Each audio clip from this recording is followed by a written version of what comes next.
Back here on Across the Board with Ian the Colonel on hawkradio.org and acrosstheboardradio.com. You talk about genres that are thriving right now. I think metal has to be probably the one that's doing the best right now. It's and definitely so gaining many, a lot of steam. So many great bands, and a band that we've both been fans of for years Yes. that only gets better incredibly has got to be Ill Niño. And we've got Dave on the phone with us right now. Dave, welcome to the show. Hey, guys. How are you, man? Thank you for having me. Doing great, man. Doing great. So we're talking about Epidemia. The album, oh, man, first track to last track is incredible. I'm telling you, definitely the hardest thing that you guys have done, in my opinion, and I know the Colonel agrees with me. Absolutely. Talk about, I know you guys infuse more Latin rhythms and a lot of different dark tones in this. What brought all that on? We just wanted to do something that was fresh, that sounded 100% El Nino, but didn't follow any kind of, outline of what music that's going on today. And, we're really proud of the record. The record, we want it to be energetic, and ballsy and heavy and not have any weak points, So, we try to have the attitude of our debut release of Revolution. And but with a fresh twist of 2012, and we're just really happy with it. We dug deep, man, and made sure that we started with a lot of songs, got rid of a lot of songs, and wanted the record to just be powerful from beginning to end. And you've been involved with a lot of the production as well, actually doing handling a lot of the producer duties. How does that change the dynamic? A lot of bands will have an outside producer to kind of bounce ideas off of. Being inside the band, how does that affect the dynamic? I mean, I've been producing the band since the first record, and it doesn't really change much of the dynamic in the sense of I know what I want to hear at the end of the day, and I know what the band should sound like at the end of the day. And I think that that's also like the case with bands like Killswitch, Adam has been very involved in the production on his records because he knows what he wants to hear at the end of the day. And, on this record, I mean, on the last two records, it was time for the band, as a band, to produce and to have, Christian, my singer, as well as Laz, my bassist, and, Aru Luster, my guitarist, to produce with me. And since Dead New World and now in Epidemia, we just produce together, and at the end of the day, I'm more the guy that's arranging a lot of the stuff, but I think we work really well together, and I think that everyone's, in a point in their lives that gives everybody, the room they need to be able to, let loose and write and do what they got to do. Yeah, and you definitely have accomplished everything you've wanted to accomplish with this album. I know you said you wanted to be a little ballsier, and I feel like it is right from the go. With The Depression is such a phenomenal song. It's probably my favorite off of the album. Agreed. And what do you think is what is the future of Ill Niño? I mean, we know what you guys were, what you are. Are you going to try to go even heavier and a little more percussion based in the next album when that happens?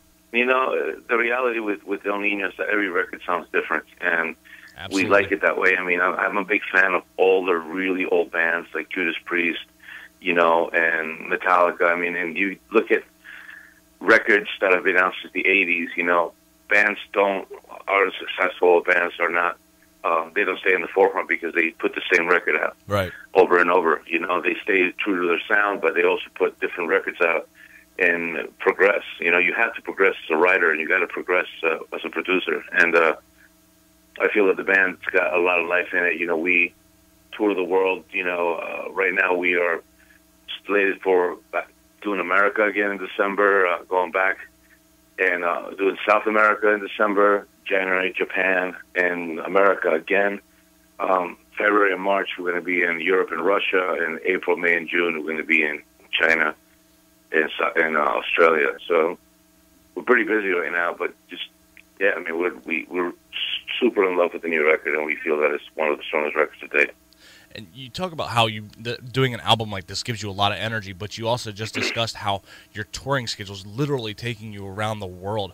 How does it make it so that you guys can survive a trip being around each other and doing all that traveling? How stressful is it, and what's the satisfaction when it's all over with?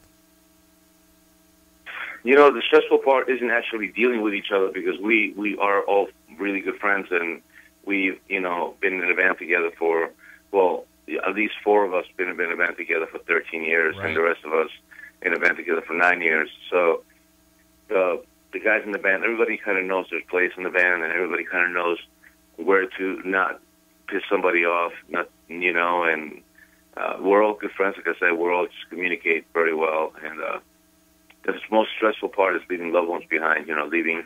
I have a daughter, 2 years, 9-month-old daughter, and my singer has a daughter, my guitar player has a daughter. We're all married. Most of us are married, and it's just a tough situation leaving loved ones behind when you have to go to work. I mean, it is what it is, you know.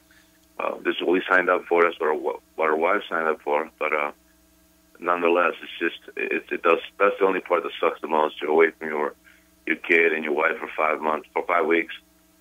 It sucks. Especially now, because you guys are based out of New Jersey. You actually have a production studio in New Jersey. How has your, you know, we're down in Maryland, so we were affected, but not as much as Jersey and New York with Superstorm Sandy, Hurricane Sandy, whatever you want to call it. How much damage did that do to the area that you guys are based in and the production studio? You know, the recording studio that's in New Jersey is actually studio owned by Laz Pina, my bass player, and my singer. I have a studio in Fort Worth, Texas, and I moved to Fort Worth, Texas, out of New Jersey about 3 years ago.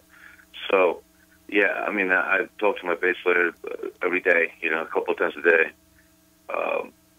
He's like my right-hand guy, you know, with the band, and basically we're just talking about a lot of shit, and he's like, hey, man, it's crazy down here. There's people, there's army, you know, trucks everywhere giving people water and food. 80% of New Jersey doesn't have electricity still, and it's kind of sad, but at the same time, it's crazy to see how a community comes together. There's people like basically, you know, bringing out their TVs out in the front of their house, and putting out cords so people can actually charge up their phones and their computers, their laptops, and giving them coffee and having them sit there so they can watch the news, and just everybody's coming together, which it's pretty amazing to see. Yeah, triumph out of tragedy for sure. Switching gears back to the music, you talked about growing as a writer, growing as a producer. How do you continue to grow as a drummer? You definitely have, especially with this album, Epidemia. What do you listen to other drummers? I mean, what continues to inspire you and change your style? You know, I've been doing this for 27 years. And you know, I love playing drums. It's been my passion since I was a kid, and it is something that I don't really think about. I don't really follow any drummers. I do appreciate a lot of drummers. I think some drummers out there are amazing. You know, Chris from Lamogada, I think, is an amazing drummer.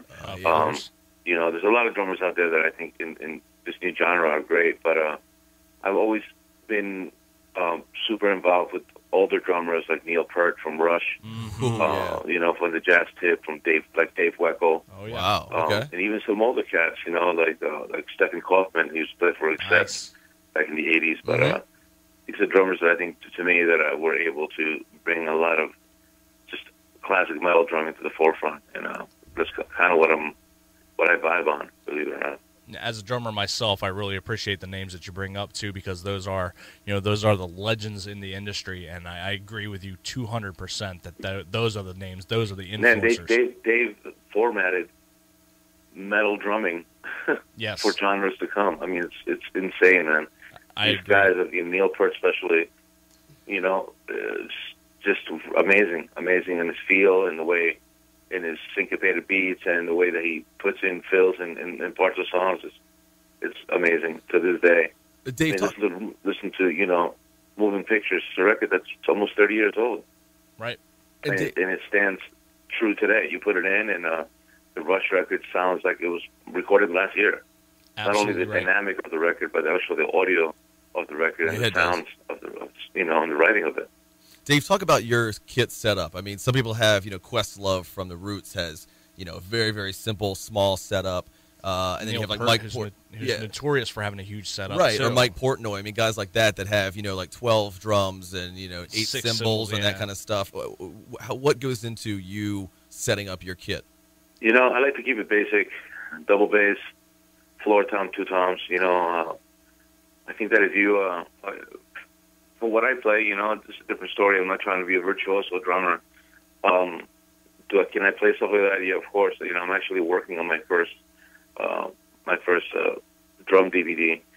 I just started working on it about 4 months ago, and it'll probably come out sometime beginning of the summer next year. Excellent. I'll get it. And I want it to be something very special, very cute, you know, like very cool, with like a lot of Latin drum beats and a lot of special rhythmic patterns that aren't really, you know, looked at in metal, and that kids that play metal are you know, worried about triplets and quadruplets and double bass are going to be able to sink their teeth into it and say, wow, this is pretty nuts, you know. Awesome. Other than that, you know, I try to keep it basic, man. Like I said, I have a huge passion for drums, and that's just my only release.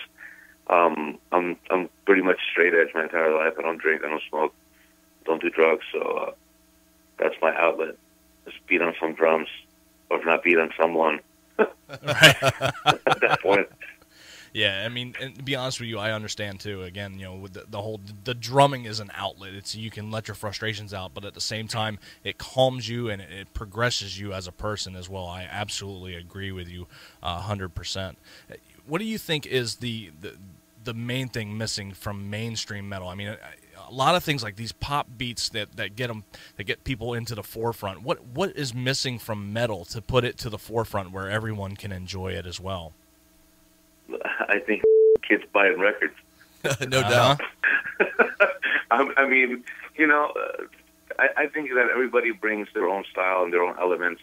It would be short-sighted for me to say that, okay, this is what's missing from that band or that band. I think that metal has been something that has been here for 40+ years, and it's not going to go anywhere. It's again, it's a rebellious, you know, state of music. Again, to me, I think it came from punk rock. A lot of people would disagree, but I think it did. You know, and punk rock, you know, back in the late '60s, early '70s, it's always been, you know, it's just been a big you. You know, to me, punk has always been about, you know, government, police, right, parenting, everything. And I think that metal, you know, is that style of music. I think when you try to dumb it down, when you try to make it too commercial and you try to make it too, like, too pretty around the edges, I think that's when it doesn't work anymore. I think you've taken the essence out of what the music style has been. Absolutely, and again, that's why we dig bands like Ill Niño that keep it. I mean, that, you know, it sounds cliche, but you actually do keep it real. I mean, it's amazing, and the care that you guys put into the production as well. It's not just we got to do this because the record label says we got to have another album, and I don't care, just do whatever you want to do. I mean, you guys take the time to make everything perfect.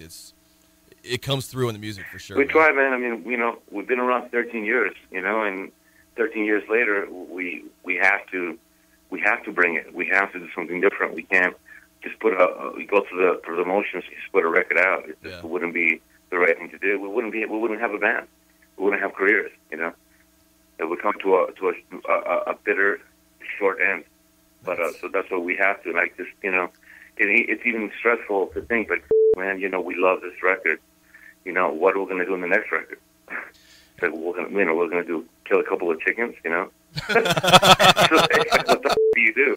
It's like we're trying to bring it into different elements and different realms, and we're going to have to outdo it, you know? We're going to have no choice. So we're going to start early on the next record, though. I mean, we're going to tour through hardcore till June, and you're going to see us in America a couple of times, obviously, and the rest of the world, and we're going to go to the drum board pretty early. We're not going to wait around for a year to start writing. We're going to start writing again in the middle of the summer to start coming out with something, you know, again, still genuine, but still even more brutal as possible. That's what I like to hear. And you're absolutely right. We are going to see you, because the next time you guys come through, we're there. We're going to make that happen.